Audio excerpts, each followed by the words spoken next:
ఆంధ్రజ్యోతి ఇది ఇప్పుడు ఆంధ్రజ్యోతి పేపర్ అనేది రేవంత్ రెడ్డికి అబ్బో ఇట్లా బంధన ఏర్పరచుకొని రాస్తుంది రాతలు. ఇప్పుడు మితిమీరిన ప్రేమను వలకబోస్తుంది అన్నట్టు. తెలంగాణ ఆదుకోండి, విభజన హామీలు నెరవేర్చండి, పాలమూరుకు జాతీయ హోదా కల్పించాలి. మనకో చెంబ నీళ్ళు తెస్తాడు, మనకో చెంబ నీళ్ళు తెచ్చి తలా ఇంత పోస్తాడు.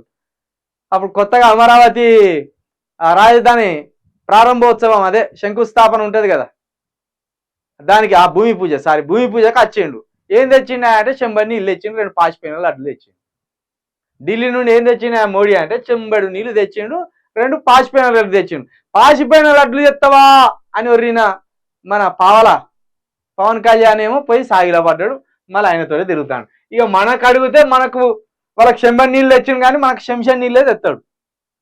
ఇక ప్రాణంతో ఉన్నవా పోయినావా అని చూసానికి శంషాన్ నీళ్ళు తెచ్చి ఆ గొంతులో పోసి వీడు బతకడా లేదా అని చూస్తాడు. ఆ పని తెస్తాడు అన్నట్టు. గీన దగ్గర పోయి అడిగినలానే మీరు భలే ఉన్నారు. రేవంత్ రెడ్డి దేనికి పోయినా చెప్పాను, ఆదుకుంటాడా నిజంగానే ఆయన?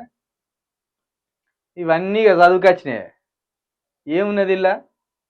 కానీ రేవంత్ రెడ్డి ఇంకా పోరన్లాగానే కనపడతాడు ఆయన ఏందో కానీ.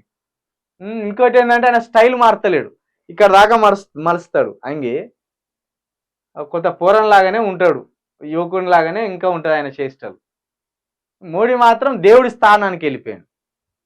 ఇప్పుడు మనకు దశావతారాలు అంటారు కదా, ఈయన 11వ అవతారంగా పూజించాలి మనం మోడీని.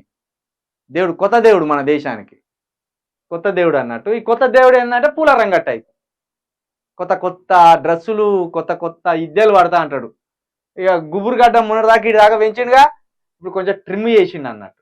నేనే గుర్తుపట్టుర్రి, మళ్ళీ ఎక్కువ గడ్డం పెరిగితే మీరు మర్చిపోయి వేరేళ్ళ కోట్లు వేస్తారని ఇప్పుడు కొంచెం గడ్డం తీసిండు.